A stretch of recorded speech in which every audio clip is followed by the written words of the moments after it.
Hello, everyone. Welcome to Lifeline, the conversation that is defining healthcare's future. Today's episode is about something we really don't talk about enough in our industry and beyond. It's investability. So not hype, not promises, but genuine signals to show where the market is actually ready for capital, talent, and innovation. So we're calling this the investability of disruption because we're seeing disruption everywhere across every industry. So I'm very excited to be talking about what is actually happening across these industries. We're seeing small, nimble teams that are building tools that are threatening often trillion-dollar incumbents. And those incumbents are very well aware of what's happening, so much so that they're actually doing what's called self-disruption. And when you see this dynamic, you know you're looking at a genuinely investable moment where the incumbents themselves know change is inevitable. So today, we'll be exploring two sectors where this is playing out: marketing and healthcare, and the intersection of agentics between. We've brought together two builders who are living this reality, and I'm very excited to be introducing them today. First, we have Patrick, founder of Masumi. Patrick, how are we doing? I'm doing very well. How are you doing? Doing fantastic, my friend. Excited for our dialogue. Yeah. And we also have Tuan, the CEO of Lifeline AI. Tuan, how are we doing today? I'm doing good. How are you? Fantastic. Great to have you with us. I'm very much looking forward to the conversation between all of us here today. So the question we're exploring today is, what makes disruption inevitable? When R&D budgets begin to shift towards self-disruption, when small teams are now threatening trillion-dollar incumbents, and entire sectors are realizing they have to evolve or become obsolete, what does this look like when the future actually builds out? And what does it look like in reality today? Before we jump in, I would like to note that we are running a $50 USDC giveaway for our viewers who are watching live. And at some point during this conversation, we will share the answer to our trivia question. So when you hear it, drop below in the comments your answer. And at the end, we're going to select 5 winners at random. And that could be you. So stay with us. Your question today is, how many months or weeks did Life AI help to reduce a specific healthcare project timeline to? So what was that number that it was reduced to? So let's go ahead and jump right into our phenomenal conversation on disruption. Let's start out with Patrick. Patrick, I'm curious, in terms of Masumi, what led you to pioneering this initiative? And I'd love to know a little bit about what makes Masumi tick. What problems are you solving? And then more importantly, why are some of Europe's largest brands working with you to self-disrupt? Mm-hmm. Yeah, so Masumi started almost 1.5 years ago at this point, actually, I think 1 year and a few months. And it's interesting because, you know, I come from a very startup-y world. I started a crypto company first, which was called NMaker. And I got approached by a cool guy named Sebastian from Service Plan Group. And Service Plan is one of Europe's largest media agencies. So it's like a super large agency with hundreds of sub-agencies and thousands of employees. And they work with all the largest brands here. And Service Plan is really interesting because they're one of the very few agencies in the world that actually realized how disruptive AI will be, and that they have to act instead of, you know, becoming obsolete. And partially probably because they're still owner-led, so they can take like really big risks and really big bets, which is very impressive to me as, you know, a startup guy. Me thinking about the corporate world, you know, I think of slow and all that kind of stuff. Large enterprises with a lot of committees and so on. But Service Plan was really the opposite of that. They acted very quickly, very decisively, and they said, okay, we want to disrupt ourselves, and we want to really be a leader in this world, and we want to basically use AI to make our offerings better and offer to our clients what was previously taking, you know, weeks sometimes in like just mere days or hours. And because of that, they're building like a whole suite of different agents, specifically marketing agents. And they basically realized, okay, now that we have all these agents, how are we actually gonna be selling them? And how are we connecting those agents with other agents as well? Because the vision that the world is going towards at the moment is really about not having, you know, one super agent or one ChatGPT that can solve everything, but like different agents, different APIs, different tools from different companies interacting with each other autonomously, and like having a whole agentic economy essentially. And that's where we came in. Sebastian was smart enough to figure out in his head already that, you know, by combining blockchain and AI together, you can basically create the payment network that is necessary for those agents to pay each other and interact with each other. And then he came to us with this idea, and we were really excited about it, and started building this network, but also the marketplace, which we call Sokosumi. So we have a lot of sumis, Sokosumi, Masumi, Kodozumi, and so on. And Service Plan is there to just create agents and put them on the platform and make them available. And then because of that, we have this focus on like the marketing kind of industry as a first vertical, I would say. But then later on, there could be agents from any kind of industry as well. Hopefully also healthcare, of course. I love that. And so it's fascinating to see that we're experiencing this in marketing, since it is a quick industry. Naturally, marketing is proactive, but it also needs to be reactive in some ways. So with incumbents realizing they need to transform their business, especially as you mentioned, Patrick, many of these incumbents are known for being a bit slower compared to the startup trajectory. So seeing them kind of match that pace of innovation is really interesting. And Tuan, from your perspective, I know healthcare is notoriously slow to change. Are you seeing anything similar in terms of existing entities in healthcare mirroring this speed of disruption?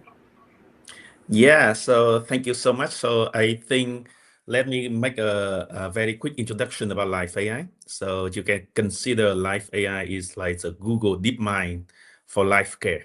Basically, it's a AI foundational platform to turn sick care into a true life care.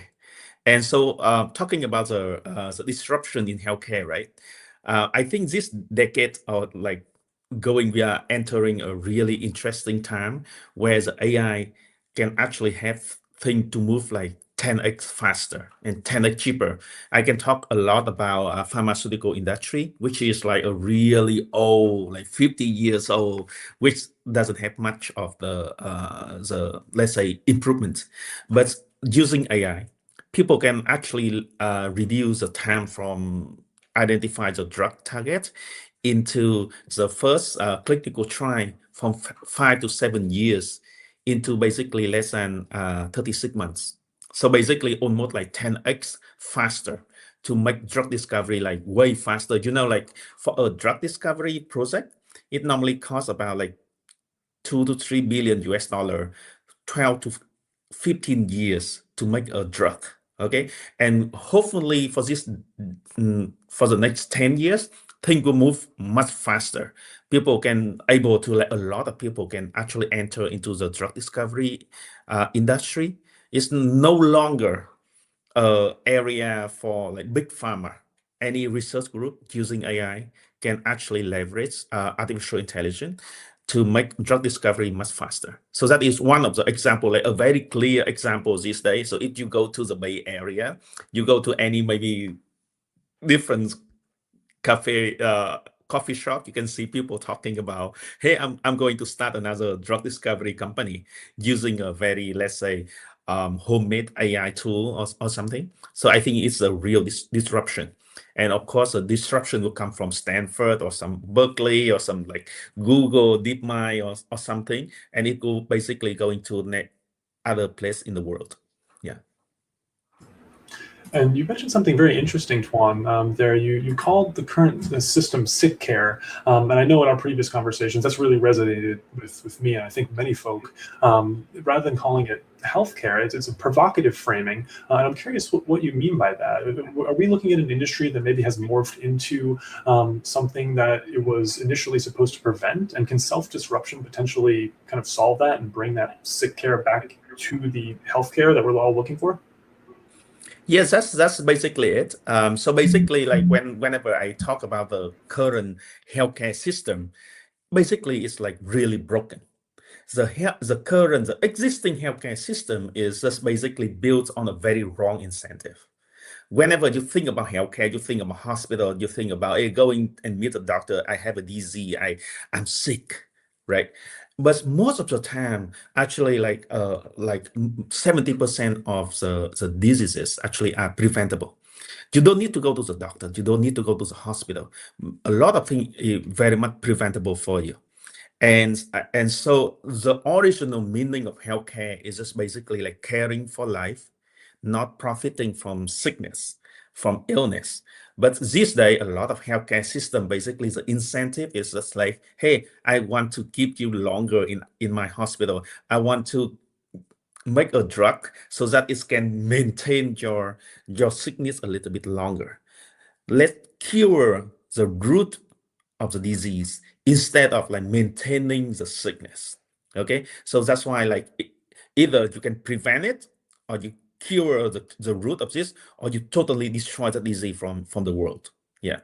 However, most of the I think like I should not say 90% or maybe more on the healthcare systems is still basically based on the illness. They profiting from the illness of the people who basically like our patient.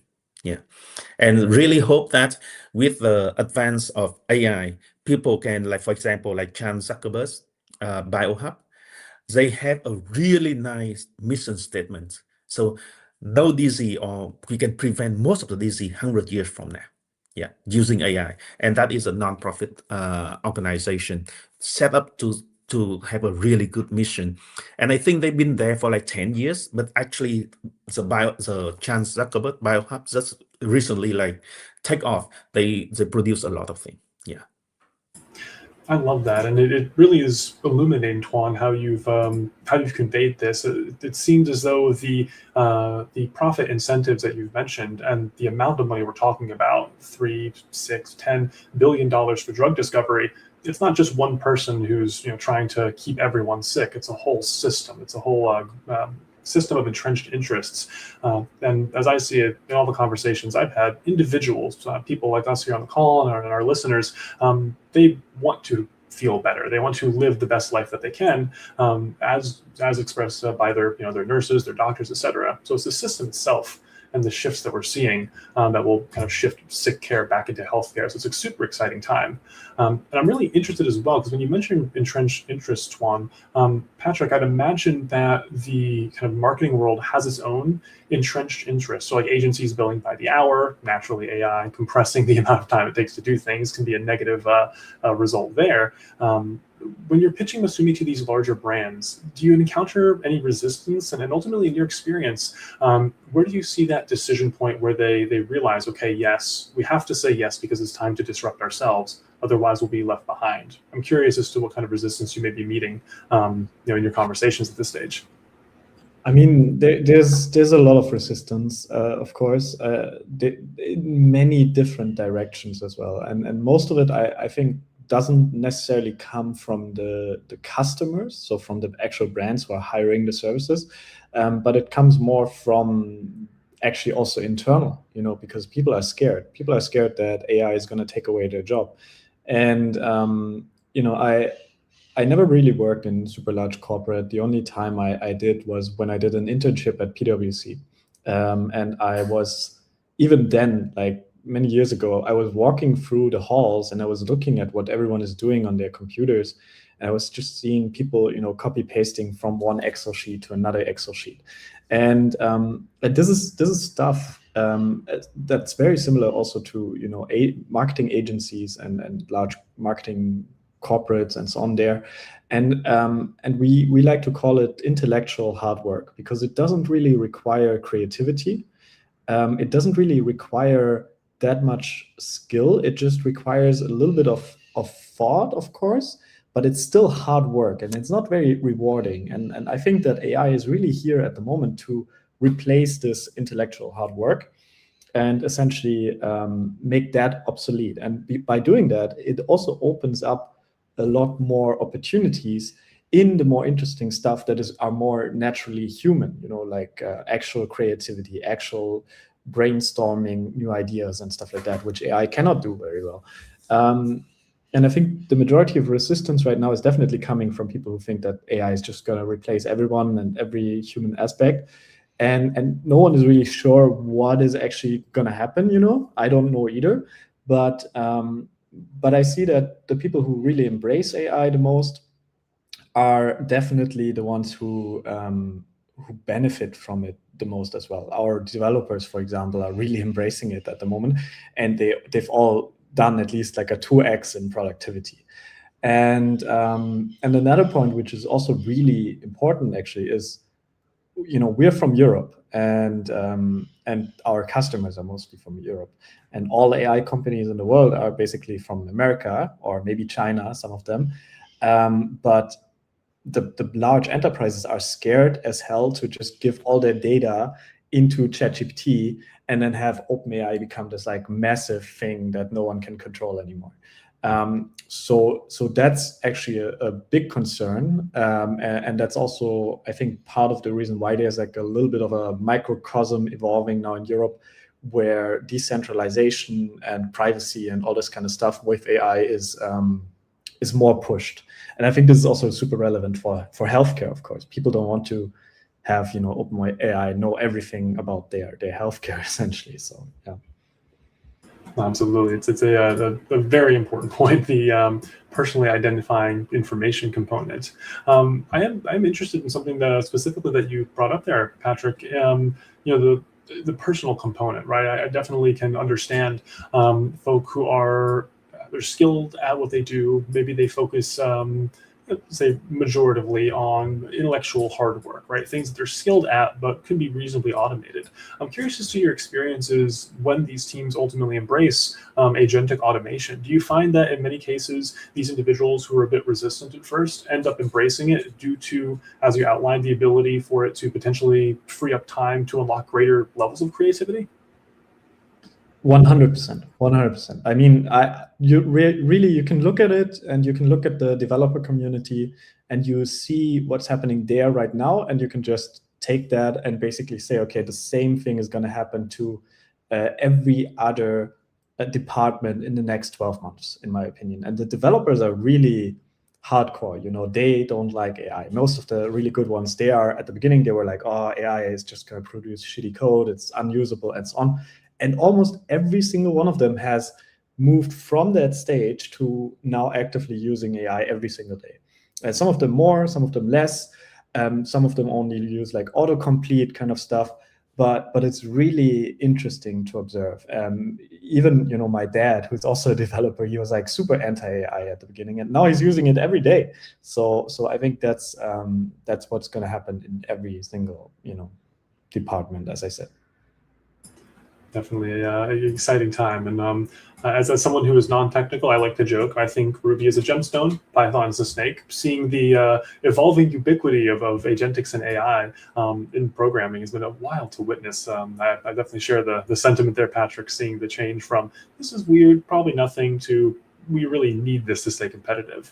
And it's exciting because Tuan, Patrick brought something up that I definitely see in healthcare. There's this delta between what's possible and what we have, and in healthcare, I see that delta as even larger. With over 500,000 users on the Life AI platform, I'd love to double click on the equivalent story in healthcare. What do agentics, specifically like Life AI as an ecosystem, offer that this existing kind of sick care paradigm can't deliver to individuals? Yeah, so right now, so a lot of people come to us and say, hey, you guys have a superpower that we have more than 500,000 users on your system. So basically, like with like 500,000 users, you can actually put a lot of power against the traditional healthcare system. But the fact is, it's not. Yeah, because the traditional healthcare system have been running like this for decades or like hundreds of years. So it's really like, I wouldn't say that we need to go and basically like change a lot of things on the existing healthcare. I consider it's like, hey, if someone already built an iOS system, okay, it's still working, it's beautiful, it's closed source, and everything is like, let's say monopoly is have like in the control of some monopolies player. However, with advanced technology, we can actually build a parallel new different type of the healthcare system in which the user is a true owner of their health. Okay, so basically like nobody try to like profit from your illness anymore when you are totally in control. And basically you join up with let's say an ecosystem, join forth a lot of people together, it creates power. It creates power. So one of the main example when people was talking about about, like, for example, hey, whether the hospital will come to you and try to use your product, because most of the times the hospital are interested in basically the sick care. Okay, whenever people are sick, it's so easy to sell a product, right? Because that is a must-have, right? However, in many cases, for example, like for prevention product, it's really hard to sell. It's really hard to sell. So that most of the time, the hospital are not very interested. So that's why whenever you see something for prevention care or for life care, it's usually made by the government. A lot of like big movements, big initiative is actually started by the governments because they care for the whole population. So they don't have a real incentive to make money based on the sickness of their people. So that's why you can see the like all of us movements in the US or 500 or the 500,000 like biobank in the UK, right? So that is a government sponsor big project, and that's why it's like that is the US, the UK, not many country able to sponsor for that big amounts of money or the big project. So that's why the community play a very important role. And for many years, for tens of years, when people try to come together, you can see a lot of association, right? But this time, with the support of the technology, we basically can bring a lot of people together where everybody can basically like use AI to help them to live healthier. And of course, I don't want to go into the direction where a lot of people are using ChatGPT right now to diagnose themselves. Okay. And like a lot of time people say, hey, ChatGPT says this, and then they go into the drugstore to get some drug to help them better. I don't encourage for that, but you can see the movement. You can see the movement that a lot of people basically like leverage the power of AI to know that they are in control of their health and they can live longer, healthier by themselves. They don't need to go to the hospital. Okay. And so that's why I say that more and more there will be a parallel system for healthcare where it's basically like bring the true meaning of healthcare, that caring for life, not profit for illness. Yeah. Absolutely, and I love that this is emerging. But what you've illustrated, Tuan, the notion that it's either at the highest level of government facilitation or at the grassroots of individuals coming together for whether it be pay-as-you-go schemes or things that are on the fringes of what should be the healthcare system. There's that intrinsic demand there. I love the term that you use. It's a must-have when an individual is sick. So there's clearly that demand. As you mentioned, individuals using ChatGPT, just looking for some form of solution. And when we first connected, Tuan, you described Life AI as a biohub for scalable innovation, which I thought was phenomenal. And it took me a while to kind of really wrap my head around, a biohub. This is a very new and interesting approach, and it's really come together for me just in the last few weeks of our dialogue. I'd really love it if we could break down this notion of a biohub that helps to scale innovation. What does this mean in practice, and how can this only be accomplished with an ecosystem approach, and how can it transform healthcare? Wonderful. So I think let's bring back the definition or the definition of biohub, or let's say how people perceive a biohub. And in the past, most of the time, a biohub is either initiated by the government, because a biohub means the hub for a lot of like biotech company to come to leverage the share resources to build something. And so that's why it's require a lot of investment. It requires a lot of investment. So for example, the Chan Zuckerberg biohub or the US biohub, the UK biobank, all of that is just basically like require hundreds of millions of dollars to put into it. So, and I'm a big fan of Chan Zuckerberg biohub, where Mark Zuckerberg put like 650 million US dollar into building that biohub, like for non-profit. Okay. And so that's why, like, however, I also believe in the private or like, let's say, entrepreneur way of building a biohub where people can actually generate revenue, make money instead of like making it a non-profit or government-owned initiative. And so that's why you can see that the Life AI biohub is a very different from many of the biohub.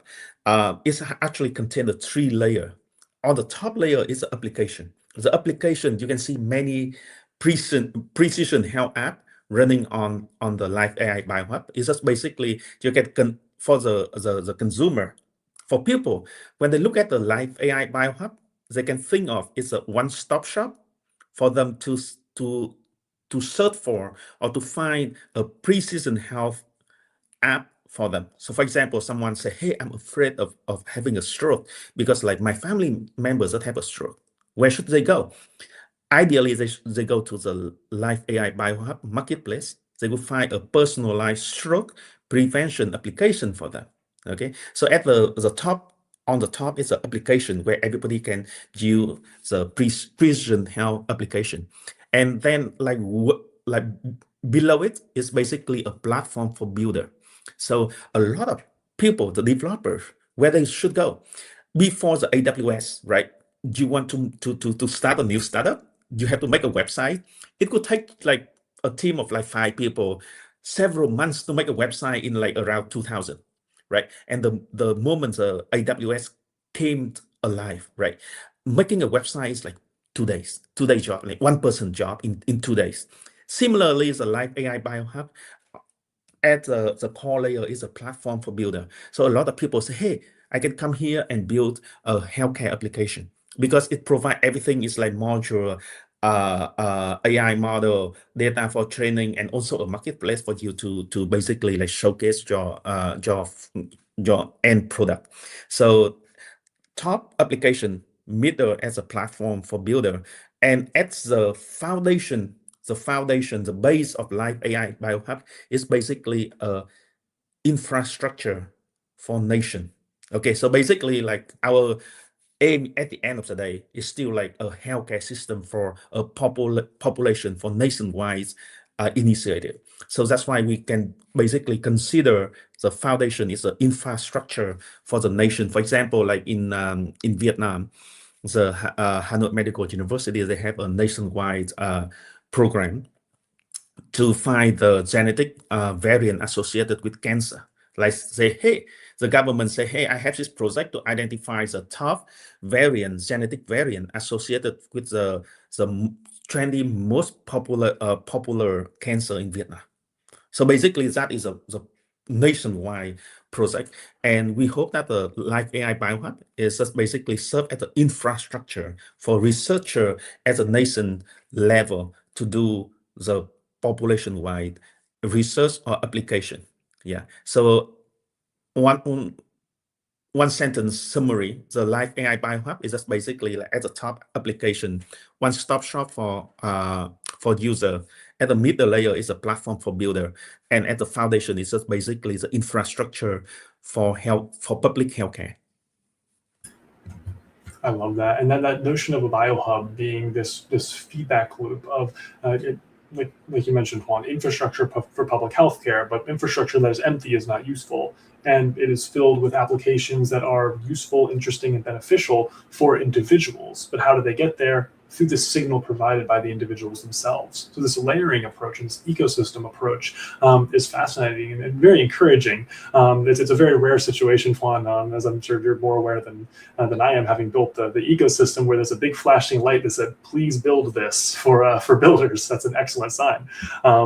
And so with that said, this ecosystem approach is really beginning to redefine so many industries. Of course, healthcare, Tuan, as you outlined. But Patrick, I'm curious as well. Masumi isn't a single tool. It's really a suite of agentic capabilities, and that marketing teams can compose together for their unique needs.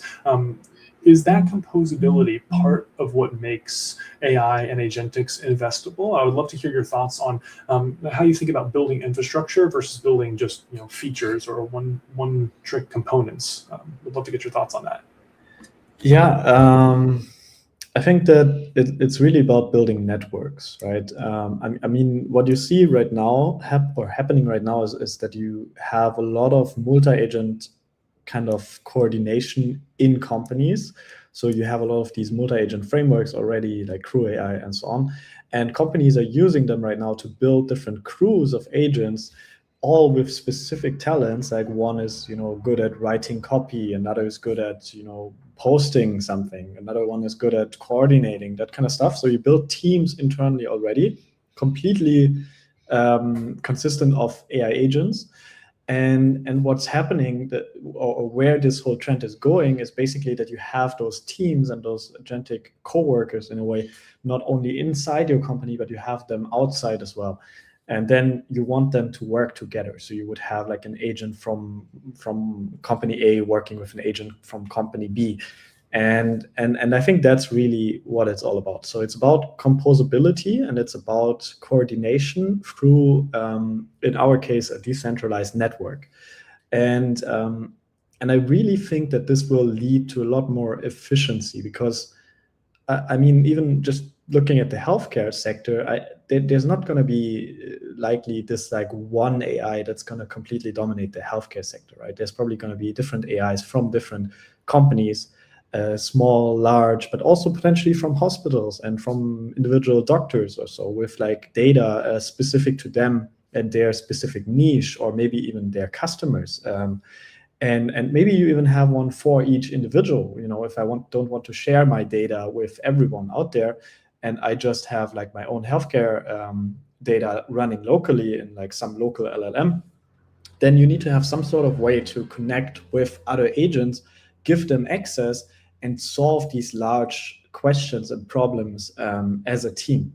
And not only with agents, by the way, also with other humans in there, and bringing the humans into this network. And that's what we're trying to build. And I really think that this is also where the general trend of AI is going towards at the moment. I mean, even if you look at like what's happening with Google, where they are releasing their agent standard. They released A2A, which is like an agent-to-agent protocol. Then they released AP2, which is an agent payment protocol. Then Cloudflare and Coinbase have released X42, which is another agent payment standard. So there's like so many standards out there already. I think IBM released one too. Like there's so many, and we need to just figure out a way to bring all these different agents together into one network, ideally not controlled by one centralized, monopoly, but like by a decentralized network, which is us, and then that will unlock like a whole new way of interacting with the world, in my opinion. It's definitely a powerful thesis, and one that I think we're seeing play out in real time. And one of the things, Patrick, that I find just the most striking about what you're describing here is that small teams can creditably deliver on what you've outlined. It doesn't take a 10,000 person company. For example, I'm assuming you're a nimble, focused team that's building specifically for agentic marketing. What advantages would you say that a small team can bring to the table that incumbents who maybe are looking to self-disrupt aren't able to deliver? And I'm curious what you think that says about the investability of agentics, where such small teams can make such outsized moves. I mean, as a small team, you can now just build products equally as fast as large teams, and you can just throw them on the market, and this whole cost of these iteration cycles goes down. Because if we realize, okay, something that we're building doesn't work, we can throw it away because the code and the product has become so cheap. While, in the past, if that's like a $2 million bet to build this, maybe, a large company can throw it away and try another thing. That's what has been happening with Google, where they just build 1 million projects and then they throw like 90% of them away.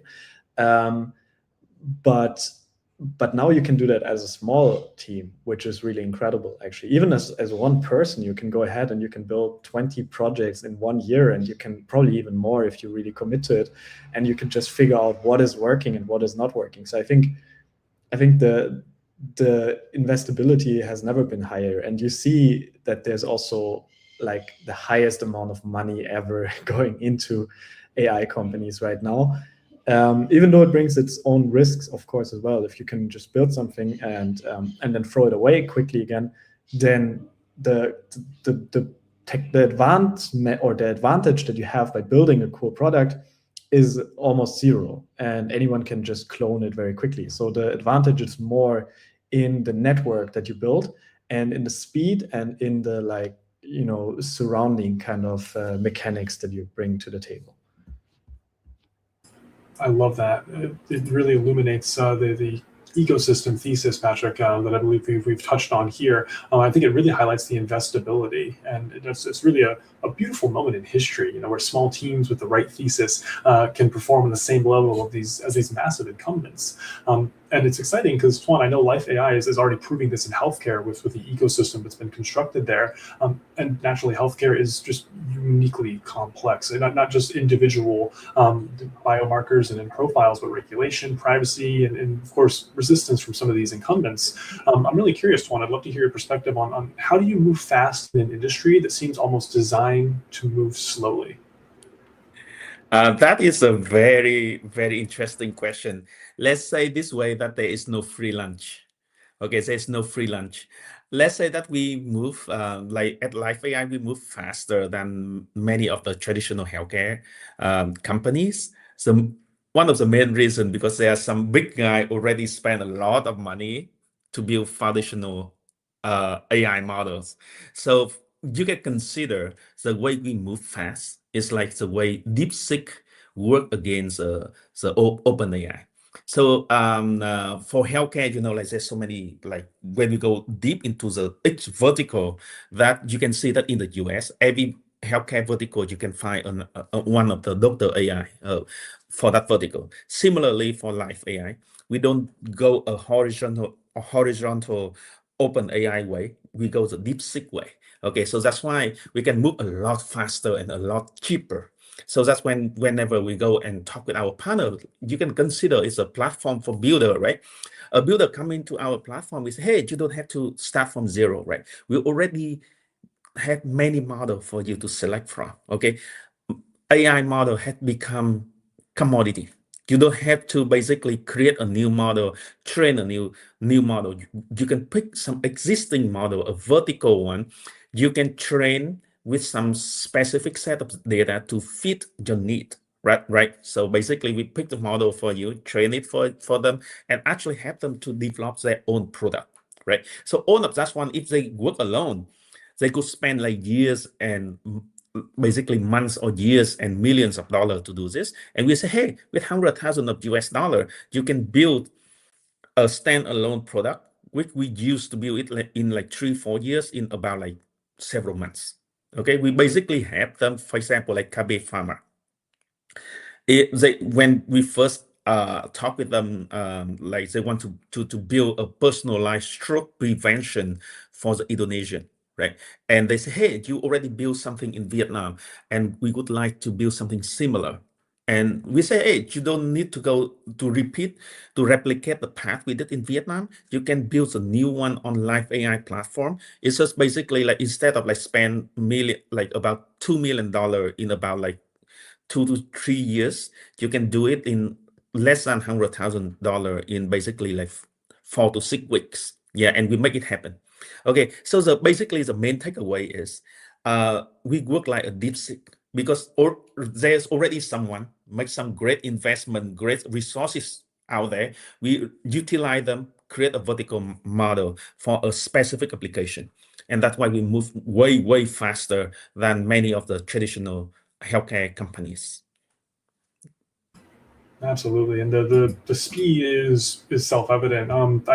You might remember, Tuan, when we first started speaking, I did a double take. I'm like, that's okay. I expected compression, but the compression of research is startling, and this is relevant for our folks who are listening at home. As a shout out for the giveaway, it's for 6 weeks for stroke prevention, for a stroke prevention product, 36 months for Parkinson research.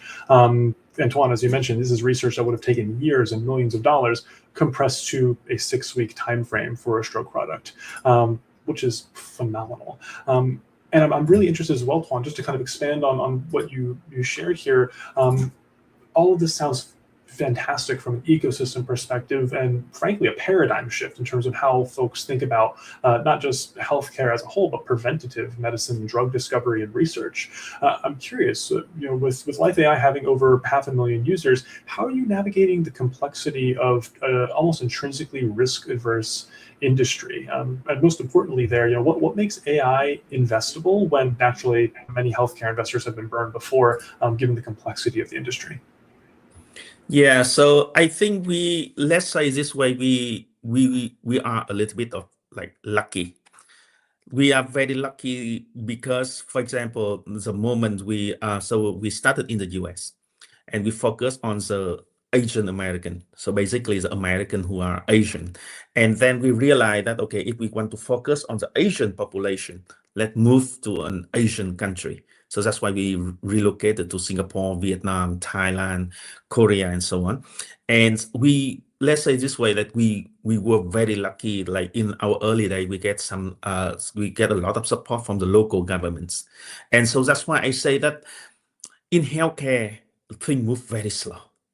Either you have a lot of money, you already have like years of building things, years of proving things, but the moments when you get some like local government support, then basically you can build something at a very large scale with much faster and lesser resources. So let's say we are like way luckier than many of the healthcare startup, because many of my friend healthcare startup actually bankrupt because building a really good healthcare application is really painful. Okay, so let's say that, and also in Asian country, the regulation is very supportive. You can see that in the US, a lot of time people say that China is already more advanced than the US in biotechnology. And that is, in my opinion, that is true, because the very strict regulation in the US is a really old style. They way like, because they should have leveraged the deep tech they invented to bring the ownership, the data ownership, data privacy, data access transparency to the application, but they was like very old style. They use a lot of like strict regulation to basically, and that reduce innovation. Okay, so that's why you can see in China is there a lot of more AI company, and of course, like recently Meta, right? They bought an AI company based in China, and they relocated into Singapore in for some reason. But you can see that very strict regulation in the US in a very old style system is actually reducing innovation. So that's why I believe that a lot of innovation, they started in the US or they started in the UK or somewhere in Europe, right? But they really make to the masses, to the bigger population, make a real successful when they come to Asia, where basically like a lot of like adoption, user, and much more friendlier regulation, and a lot of more support, actually more friendlier government's policy actually. Yeah. So and for example, I can give a couple of examples. These days, a lot of like people asking me about Vietnam, because that's where I was born in Vietnam, and the Vietnamese government is like very friendly for innovation. So basically, like a lot of like new policy support for people to build new application. You can see about Israel, let's say 10, 20 years ago, when the government put a lot of effort to make the whole nation become a startup nation. So I can see Singapore, Vietnam, Korea, for example, become a real startup nation. So that's why I keep on I giving a lot of talks this day talking about the innovation may started from the US. But if you really want that innovation to have a huge impact, to able to serve a lot of people, come to Asia. Yeah. I love that, and it very much highlights the global impact of healthcare that we're seeing. It's phenomenal to witness, and Tuan, I believe through what you've just described and illustrated with Life AI, and by utilizing these global jurisdictions and their comparative advantages, speed is totally possible in highly regulated industries if you're building the right infrastructure and approaching the problem in the right way. So I'm very interested, Patrick. I'd love to hear your take on potential partners and potential investors at Masumi. What similar signals are they potentially looking for when they look at Masumi, or they look at agentics and marketing in general? What separates the signal from the noise? Is there a same multi-jurisdictional consideration, or is it more technology specific that they're looking at? I mean, the jurisdiction is definitely relevant for us, because as I said, we're in Europe, and most of our customers are in Europe, and I think we can use this to our advantage, because there's like a little bit of a Europe-US scare at the moment. So it helps being in Europe if we are looking at European investors and European partners.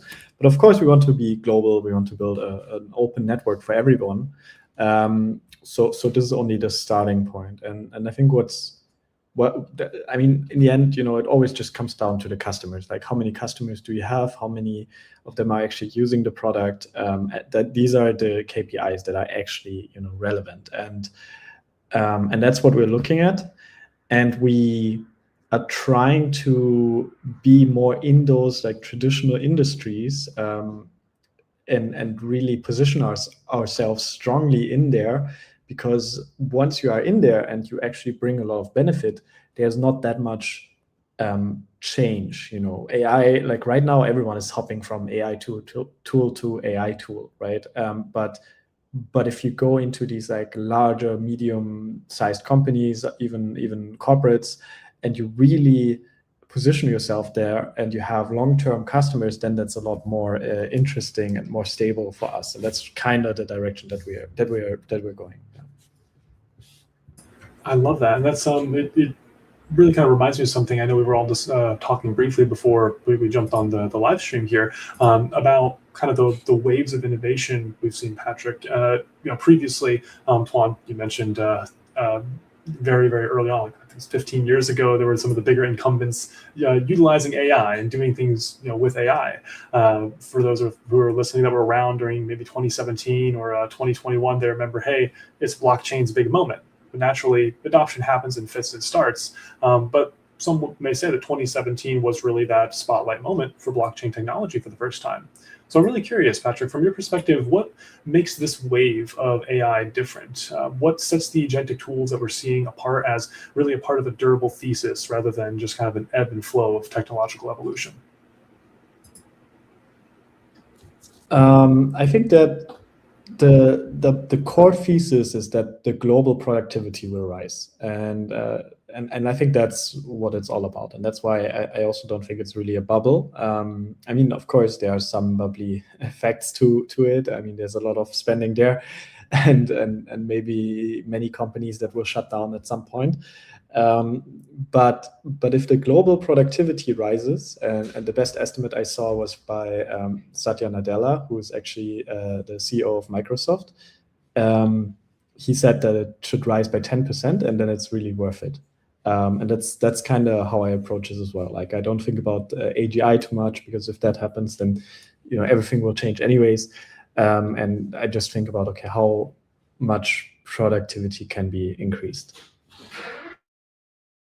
I love that as a thesis, and it's a very compelling one, and it does kind of get me thinking in a paradigm of the notion of productivity is the essential building block for resource abundance. I'm very interested as well, though, in potential parallel measures that can be utilized. For example, the nation of Bhutan using gross national happiness as a measure for national success. Tuan, I'm fascinated, and you've really got me thinking nowadays in the notion of sick care to healthcare, a measurement of, well, what if we can get the global population 10% healthier, along with having a 10% increase in productivity? Wouldn't that be even better? So Tuan, I'm curious, these are immensely compelling signals, growth and productivity. But healthcare may well be that ultimate proving ground for AI, because naturally when people feel 10% better, that makes them feel a lot, I guess, overall better than just a 10% bump in their portfolio, which is still important. So when investors are looking at Life AI, Tuan, what proof points do you tend to lean towards showing them to illustrate that this isn't just a shift in technology, but an investable paradigm shift in terms of how we think about healthcare? Okay, so that's great. So every time, like, we've been working on this for like more than 8 years now, and so whenever people talk about proof point, right, we go straight away about, hey, it's a real product. So we have like 30 different product built on top of Life AI. We have real user. We have like more than 100,000 of user who basically been using the product on top of Life AI for the past 8 years. We have real partnership where like big research institute, hospital, institution basically partner with us. Like we have more than like 100 institution partnership been working with us for the past 8 years. So whenever we show the proof point, we say, hey, talk with our partner, see that how much money we save for them. That is the best way. Normally, like, hey, pick up the call, someone will basically doing your reference check for you. That's a main proof point.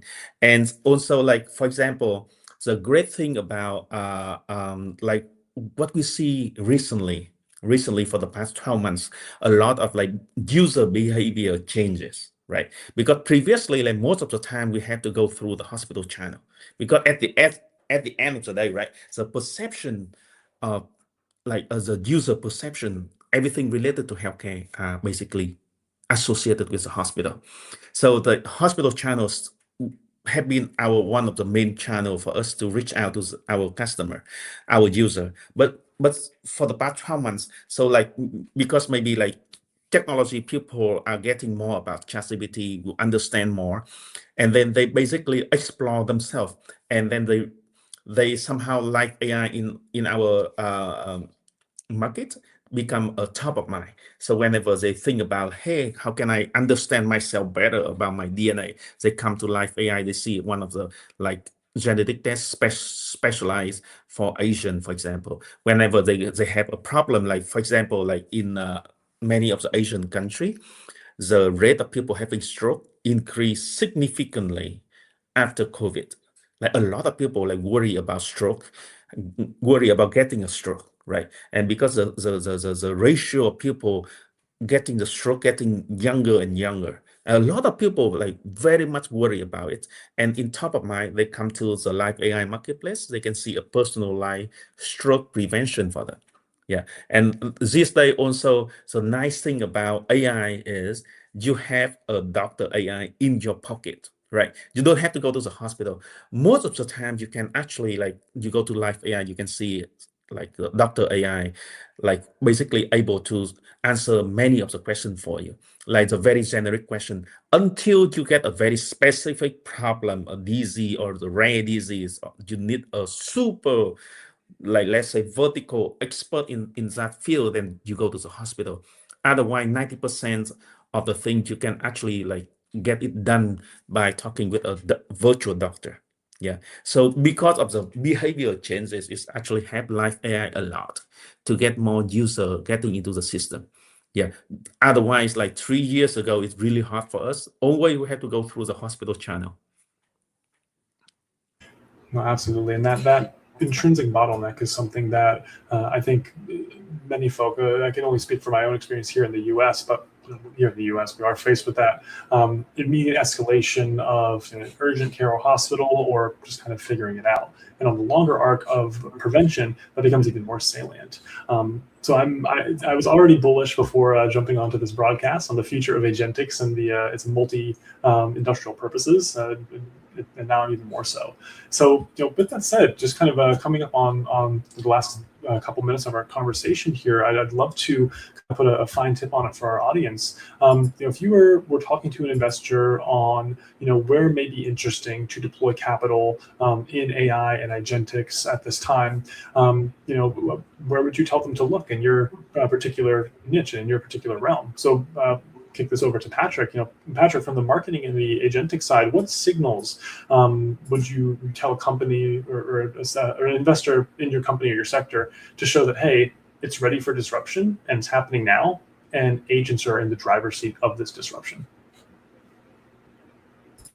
It's a very good question. I think that I would just look at actual users, because there's too many products right now that sound really cool in theory, but then no one is actually using them, or the theory just doesn't match the reality that much. And I would really look at companies that can show that they actually have users that are really using this every single day to make their lives better. And there's like clear parallels that you can look at in the coding world. Like I would look at what has happened in coding with Cursor and Cloud Code and all this kind of stuff, not from the product per se, but from the kind of adoption rate for that. And I really think that there will be similar kind of adoptions in every single aspect. And if you see a product that is gaining traction, like Cursor has gained traction, then that is a very easy invest. So this is kind of like how I would look at it. And I don't think that there's any particular sector that is less or more investable. To be honest, I mean, obviously healthcare is like a little bit slower moving, so maybe there like the time horizon is longer than maybe marketing, which is more like fast moving. But they're both extremely interesting, and it just depends on what kind of investor you are and how well you know your area of expertise as well. And yeah. Absolutely, and I think it's your answer there, Patrick, really illuminates and it highlights the notion that this is a shift in society that's touching all aspects, which is really exciting to be living through. And Tuan, from your perspective, I'm curious. Naturally, healthcare is massive. AI is fundamentally transformative. Being at the intersection of it is exciting. But why now? What makes this particular time at the intersection of healthcare and AI so investable? Okay, wonderful. Actually, Patrick make a really good insight already. Healthcare normally move way slower than any other industry. And so this day, like, right, you go into the internet, you can search the word AI bubble. You will basically think that the AI bubble will be like tomorrow, right? However, in healthcare, I think the disruption from AI just started. Okay, and so I really hope that in the next few months, let's say in 2026, finger crossed that the AI bubble will burst, because it's similar to the 2000. The company will go through the 2000s downtime, right? Will become a really big company, and I think that because of the impact the AI already provide for healthcare. I think a lot of healthcare companies, the company who leverage AI for healthcare will be the strong candidate who basically survive the AI bubble, because they really bring impact. They leverage AI to create impact for the society, impact for the humanity. So Patrick make a really good point that at the end of the day, like traction, impact you created. And so I really hope that like the AI bubble bursts this year, so that we, the Life AI, will basically go through the bubble, and we are one of the few who survive and become a decacorn.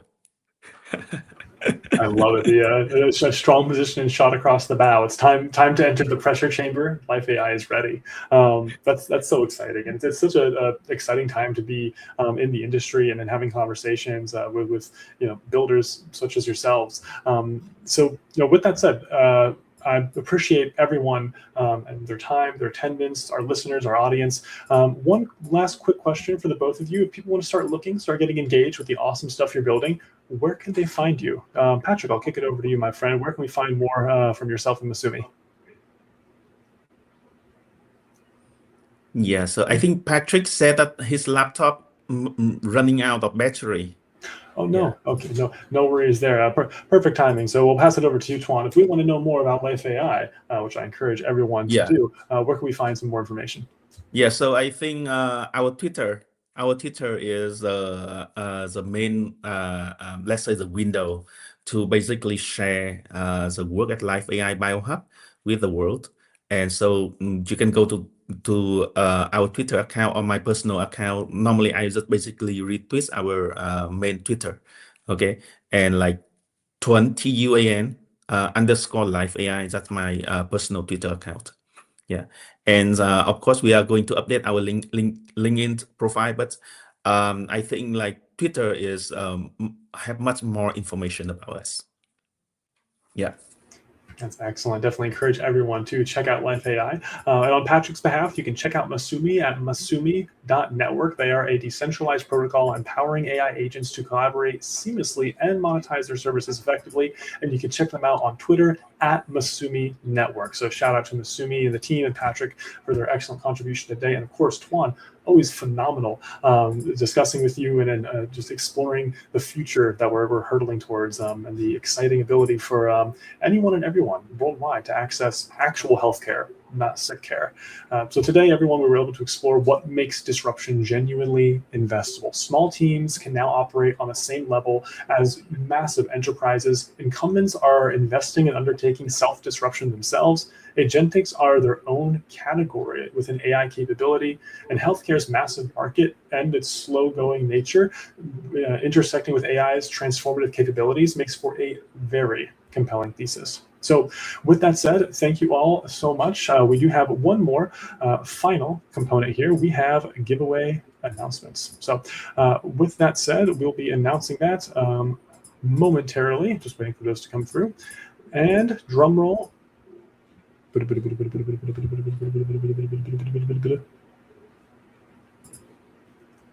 On the screen was the question. And so the answer will be, if the team on the back end can pop up the answer.